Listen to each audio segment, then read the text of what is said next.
Sa ngalan ng Ama at ng Anak at ng Espiritu Santo. Amen.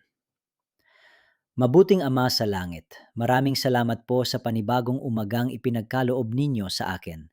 Salamat sa hiningang aking tinatanggap, sa tibok ng aking puso, at sa panibagong pagkakataong mabuhay ayon sa inyong banal na kalooban. Panginoon, bago ko harapin ang mga gawain sa araw na ito, nais ko munang ialay sa inyo ang aking puso, isip at kaluluwa. Ikaw ang aking lakas, aking pag-asa at aking gabay. Wala akong magagawa kung wala ang inyong biyaya. Ama, hinihiling ko ang inyong pagpapala sa aking tahanan at sa bawat miyembro ng aking pamilya. Ingatan ninyo kami laban sa anumang kapahamakan, sakit, aksidente at lahat ng uri ng kasamaan. Palibutan ninyo kami ng inyong mga banal na anghel upang kami ay manatiling ligtas saan man kami naroroon. Panginoong Jesus, tulungan ninyo akong mamuhay ng may kababaang loob, pag-ibig at kapatawaran.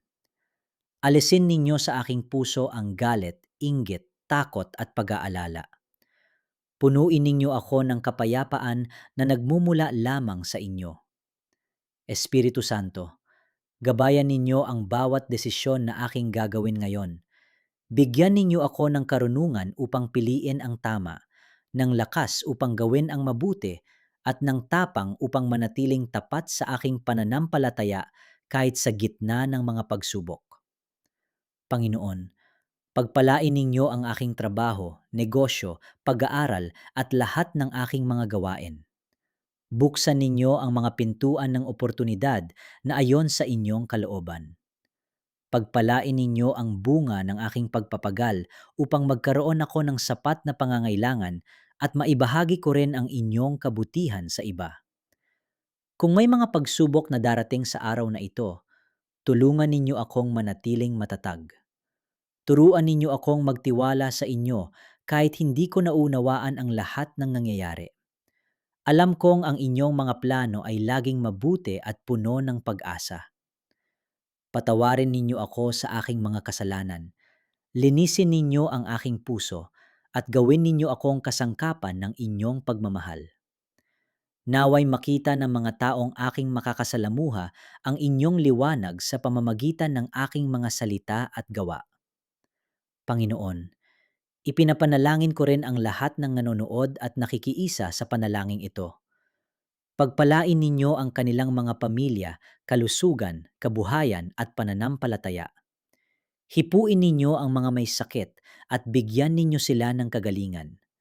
Aliwin ninyo ang mga nalulungkot at bigyan ninyo sila ng bagong pag-asa. Pagkalooban ninyo ng kapayapaan ang mga pusong nababalisa at lakas ang mga pinanghihinaan ng loob. Ama naming mapagmahal, tulungan ninyo kaming mamuhay ng may pasasalamat sa bawat biyayang aming tinatanggap. Turuan ninyo kaming magmahal tulad ng pagmamahal ninyo sa amin. Naway maging tapat kaming mga saksi ng inyong kabutihan sa aming tahanan, trabaho, paaralan at komunidad. Sa buong araw na ito, samahan ninyo ako sa bawat hakbang. Kapag ako ay nanghina, palakasin ninyo ako. Kapag ako ay naligaw, ituwid ninyo ang aking landas. Kapag ako ay natakot, ipaalala ninyo na kayo ay laging kasama ko. Nagtitiwala ako na ang araw na ito ay nasa inyong mga kamay. Anuman ang aking harapin, alam kong hindi ninyo ako pababayaan. Maraming salamat, Panginoon, sa inyong walang hanggang pag-ibig, habag at katapatan. Ang lahat ng papuri, karangalan at pasasalamat ay sa inyo lamang magpakailanman. Ito ang aking dalangin sa makapangyarihang pangalan ni Hesu Kristo, aming Panginoon. Amen.